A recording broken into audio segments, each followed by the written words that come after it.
السلام عليكم من قناة مديان. نبدي بالصلاة والسلام على سيدنا محمد وعلى آله وصحبه وسلم. رجعت لكم بعد انقطاع بسبب الدراسة والدوام مثل ما تعرفون. رجعت لكم طريقة الكنافة أو صينية الكنافة بطريقة سهلة وسريعة جدا.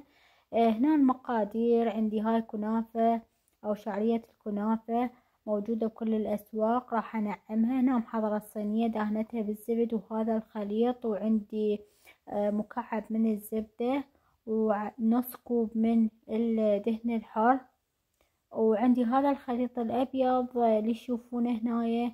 عندي خليط اللي متكون مقاديره من 5 معالق من النشا و5 معالق من السكر على ضرب فانيلا، باكيت من القشطة وغلاصة من المي. نخليه على نار هادئة إلا أن يصبح عندي يصير بهذا القوام، يكون قوامه ثقيل.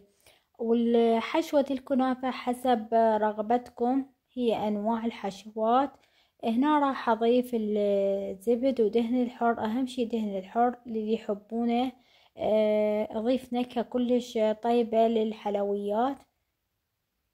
هنا راح أدمجهم سوية حتى يتماسكون، وأرش طبعا من 5 معالق من الشكر عليهم حتى يصير متماسك. وظلين بهالطريقة هذا.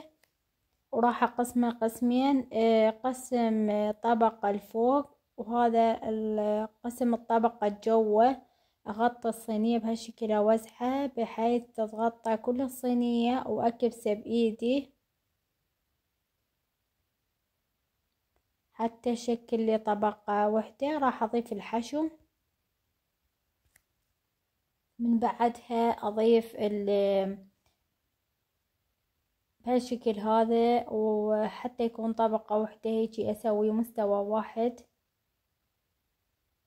أوزعه على كل الكنافة. هذا راح يكون الوسط، وراح أخلي له المكسرات اختيارية حسب رغبتكم. فستق حلبي أكو يخلوله، أو الجوز.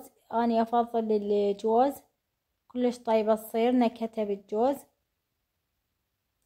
هذا راح أخليه الشعرية الجزء المتبقي راح الطبقة الأخيرة يكون فوق.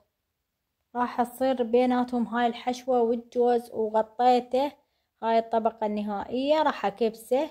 هنا بعد أن كبسته يكون سمك واحد بشكل دائري، ما يطلع منا ومنا، كليته دائرة واحدة حتى بالتقطيع تصير شكلها حلو.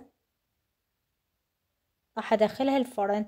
هنا أنا محضرة هذا المي القطر أو الشيرة، مخليت له هاي الحبيبات من الهيل، هي وحارة الكنافة. راح أخليه فوقها أسقيها بيه،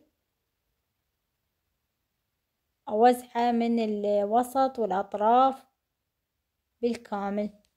الطبقة النهائية الوجه راح أزينه بهذا الجوز.